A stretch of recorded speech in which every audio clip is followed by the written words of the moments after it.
வணக்கம் நண்பர்களே. கிறிஷோட ஸ்கூலில் பேரண்ட்ஸ் மீட்டிங் நடக்கிற சுச்சுவேஷனில் ரோஹிணி வீடியோ கால் பேசுகிறாங்க. அதை அண்ணாமலை பார்த்துடுறாரு. முத்துவுக்கு என்ன உண்மை தெரிஞ்சு போச்சு, ரோஹிணி அண்ணாமலைகிட்ட எப்படி சிக்கிறாங்க, கிறிஷ் என்னத்தையெல்லாம் உளறிட்டான் அப்படின்றது எல்லாமே நம்ம டீட்டெயிலாக நம்ம பார்க்கலாம். அரேபியா நீ சேனலில் போடுற வீடியோவை நீங்கள் இப்போ தான் ஃபஸ்ட் டைமாக பார்க்குறீங்க அப்படின்னா சேனலுக்கு மறக்காமல் சப்ஸ்கிரைப் பண்ணி சப்போர்ட் பண்ணுங்கள். எபிசோட் ஸ்டார்டிங்கில் பார்த்தீங்கன்னா அருண் காய்கறி வாங்கலாம் அப்படின்ட்டு காய்கறி கடைக்கு எல்லாமே வாங்கிட்டு இருக்கான். அப்போ அங்கே முத்து கீரை இருக்கா அப்படின்னு கேட்டுருக்கான். அப்போ கடைக்காரர் இல்லை அப்படின்னு சொல்லிட்டு ஆனால் வந்துடும் அப்படின்னு சொல்கிறாரு. அப்போ முத்து அருண்கிட்ட வம்பு இருக்கிற மாதிரி பேசிட்டு இருக்கான். ஒரு கட்டத்தில் அருண் கோவப்பட்டு முத்துவோட சட்டையை பிடிச்சி இழுத்து கடையை விட்டுட்டு வெளியே கூட்டிட்டு வராரு. அப்போ முத்து என்ன பண்ணுறான்னா அவரை பிடிச்சி தள்ளி விடுறான். அப்போ அருண் கீழே விழ போகிறான். உடனே முத்து அருணை பிடிக்க போகிறதுக்குள்ள அருணோட சட்டை கிழிஞ்சு போயிடுது. இது எல்லாமே அங்கே இருக்கிற எல்லாருமே பார்த்துட்டு இருக்காங்க. இதனால அருண் டென்ஷன் ஆகிறான். அப்போ முத்து என்ன சொல்றான்னா, நீ கீழே விழக்கூடாதுன்னு தான் உன்னை நான் பிடிச்சேன், பட் நீ என் சட்டையை பிடிக்காம இருந்திருந்தா எதுவுமே நடந்திருக்காது அப்படின்னு சொல்லிட்டு போறான். அங்கே மீனா இட்லியும் வடகரியும் வச்சு சாப்பாடு எல்லாமே பரிமாறிட்டு இருக்கும்போது அப்போ அண்ணாமலை எனக்கு இன்னொரு இட்லியும் வேணும் அப்படின்னு கேட்டு வாங்கி சாப்பிட்றாரு. அப்போ விஜய் அங்கே என்ன சொல்றாங்கன்னா, எப்பவுமே அவர் 3 இட்லி தானே சாப்பிடுவார் அப்படின்னு கேட்ட உடனே முத்து என்ன சொல்றான்னா, எல்லாருமே புருஷனை அதிகமாக சாப்பிடணும் தான் நினைப்பாங்க, ஆனால் இவங்க மட்டும் தான் வித்தியாசமாக நினைக்கிறாங்க அப்படின்னு சொல்றான். அதுக்கு அண்ணாமலை விஜயாவுக்கு சப்போர்ட் பண்ணி பேசுறாரு. வயசாயிடுச்சு, அதனால தான் நான் நிறைய சாப்பிடக்கூடாதுன்னு நினைக்கிறேன் அப்படின்னு சொல்றாரு. அதுக்கப்புறம் விஜய் மீனாட்ட என்ன கேட்கறாங்கன்னா, இன்னைக்கு என்ன குக் பண்ணிருக்கேன், நான் இனிமே டயட் ஃபாலோ பண்ண போறேன், அதுக்கு தகுந்த மாதிரி தான் நான் சாப்பிடுவேன் அப்படின்னு சொல்லிட்டு இருக்காங்க. நான் பிளாக் காஃபி போட்டு குடிக்கிறேன் அப்படின்னு சொல்லிட்டு கிச்சனுக்கு வராங்க. அப்போ ரவியும் ஸ்ருதியும் சாப்பிட்டுட்டு இருக்காங்க. கிச்சனுக்கு விஜயா என்ன நினைக்கிறாங்கன்னா, வடகரி ஸ்மெல்லும் இட்லியும் பார்த்தாலே இப்படி மிஸ் பண்ண முடியும் அப்படின்னு சொல்லிட்டு அதை திருட்டுத்தனமா கிச்சன்ல சாப்பிட்டுட்டு இருக்காங்க. அங்க மனோஜ் விஜயாட்ட என்ன பண்ணிட்டு இருக்கீங்க அப்படின்னு கேட்கறான். அது மனோஜும் என்ன சொல்றான்னா, நானும் டயட்ல இருக்கணும் பிளான் பண்ணியிருக்கேன் அப்படின்னு சொல்றான். அதுக்கப்புறம் விஜயா நான் டயட்ல இருக்கணும் பிளான் பண்ணியிருக்கேன் அப்படின்னு சொல்றாங்க.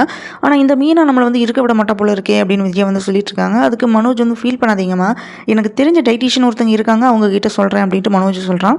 நான் இங்கே சாப்பிட்ட விஷயத்துக்கு யார்ட்டையுமே சொல்லிட்டாதா, அதுக்கப்புறம் எல்லாருமே என்ன கிண்டல் பண்ணுவாங்க அப்படின்னு விஜயா சொல்றாங்க. அண்ணாமலை ஸ்கூலுக்கு போயிட்டு வரேன் அப்படின்னு சொல்லிட்டு கிளம்பிடுறாரு. அப்போ ரோஹிணி அண்ணாமலைட்டு என்ன கேட்குறாங்கன்னா, எப்பவுமே நீங்கள் புதன்கிழமை தானே போவீங்க, இன்னைக்கு ஏன் போனீங்க அப்படின்னு கேட்குறாங்க.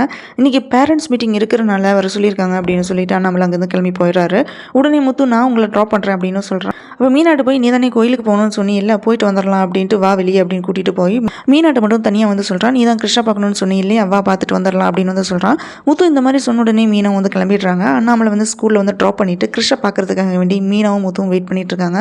அப்போ கிருஷ்ணும் கிருஷ்ணோட பாட்டியும் வர்றாங்க. அப்போ ரோஹினியோட அம்மா முத்துவையும் மீனாவையும் அங்கே பார்த்த உடனே இவங்க வேற இவங்களை எப்படி சமாளிக்கிறது அப்படின்னு யோசிச்சுட்டு இருக்காங்க. மீனா ரோஹினியோட அம்மாட்ட கொஸ்டின் மேலே கொஸ்டின் கேட்டுட்டே இருக்காங்க. அதுக்கு அவங்க என்ன சொல்றாங்கன்னா, நான் மிஸ்ஸை பார்க்கணும், போயிட்டு வரேன் அப்படின்னு சொல்லிட்டு அங்கேருந்து போயிடுறாங்க. அதுக்கப்புறம் ரோஹினி என்ன பண்றாங்கன்னா, வித்யாவோட வீட்டுக்கு போய் மார்வேஷம் போட்டுட்டு இருக்காங்க. அங்கே வித்யா ரோஹினியை கிண்டல் பண்ணிட்டு இருக்காங்க.